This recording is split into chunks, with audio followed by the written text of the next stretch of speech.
My name is Jeremy Ringewald. I'm a pediatric cardiologist specializing in interventional cardiology for both children and adults with congenital heart disease at St. Joseph's Children's Hospital and St. Joseph's Adult Hospital.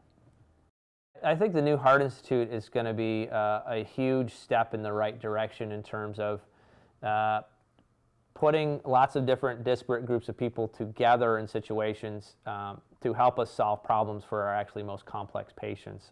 One of the great things about the new Heart Institute is it's going to be basically straight down the hall of the same floor of both our adult cardiac ICU and our pediatric cardiac ICU.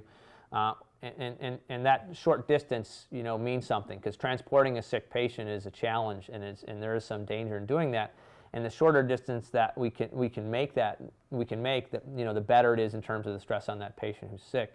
The other thing that we're going to be able to do is it's going to be a lot easier, because this is going to be a new center with multiple new cardiac operating rooms, both for kids and for grown-ups, and multiple cath labs, both for kids and for grown-ups, that are all going to be functioning right next door to each other. And so in the way now that it's pretty easy for us to interact, for instance, with adult electrophysiology, the way that it's easy for us to interact with adult cardiac surgery, now that all those things are going to be even easier, we're also going to have a dedicated hybrid operating room / catheterization lab that's kind of built for that real reason, which is a first. We have not had that in the past, and is something that we're going to develop there.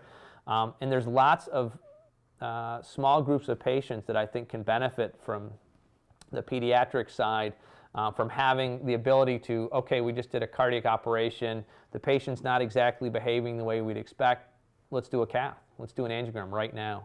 So instead of kind of sitting and waiting, and we can really kind of take a look immediately when a repair is done at an angiogram, looking at the repair. And so it allows us to troubleshoot better, to understand who needs some part of their operation revised before the patient leaves the operating room.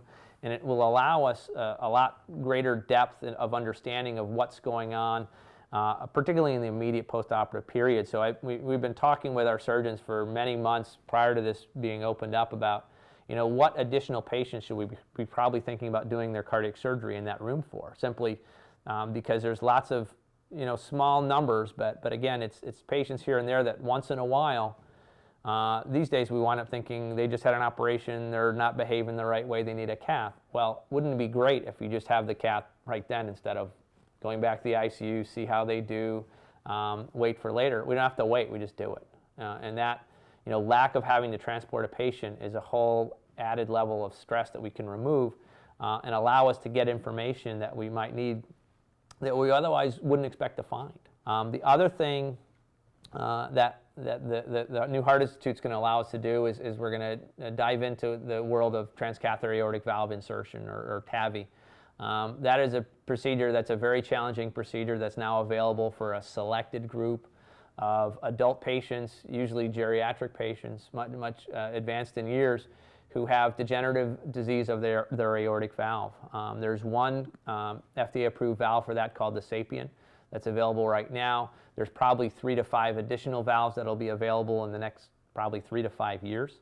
And it's a group of patients for whom, they're all patients that are so sick they're not even a candidate for surgical aortic valve replacement. So yes, they're really sick in a lot of different ways, but what centers who've started doing that have shown is that yes, it's a somewhat dangerous procedure in the grand scheme of things, but it's a group of people that have 0 options now. Their option now is 90% of them are dead within a year. So you're taking a death sentence and turning it into an option and an opportunity.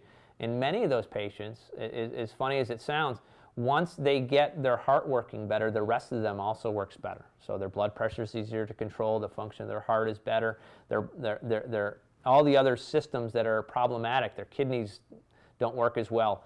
Once they get better blood flow, the whole patient gets better. And so it's kind of, basically kind of peeling a big layer off the onion and figuring out that, that patient that's 85 years old, that's got a bad aortic valve, who also has bad kidneys and bad lungs and high pulmonary pressures and bad heart function.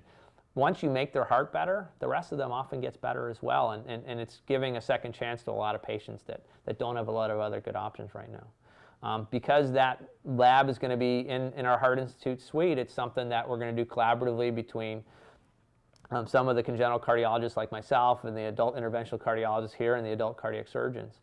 Because we're all in the same place every day, it very much facilitates us working together, thinking how we can best apply this new technology. And that's a thing that's also very, very unique about St. Joe's. Probably one of the newest things that I'll have that will be available to our patients undergoing Melody valve implant is something called the PARCS clinical trial, which is capital PARCS. It's a clinical trial sponsored by Johns Hopkins that will allow the availability of covered stents for patients undergoing Melody transcatheter valve replacement. It's something that's a trial that's open to Melody centers in the U.S. At the current time, covered stent technology is not something that's regularly available to interventional cardiologists and pediatrics in the United States. It's something that's available in Europe and Asia, but not here due to regulatory issues. Becoming part of that trial, we're going to have the ability to have those stents, covered stents on the shelf, so that if during a procedure to put in a Melody valve, we have a rare disaster happen. And disasters that happen while you're making a pulmonary valve bigger is that you develop a hole. Okay, so you have a hole in the main pulmonary artery, which sounds exciting, and of course it is. The option we have now for that is we actually will use the Melody valve itself as the covered stent to cover the leak. And we have had that happen once, but it worked and it went well. But for patients in whom, if we had an option of, yes, we have a hole, it would be a much more controlled procedure to put in this covered stent, cover the leak, wait, make sure the leak's gone, and then put in the valve in kind of a less harried sort of way. And I think that's enormously important in terms of precision of implantation. The other things that are great now here are, we have a brand new NICU, we have a great new neonatology service.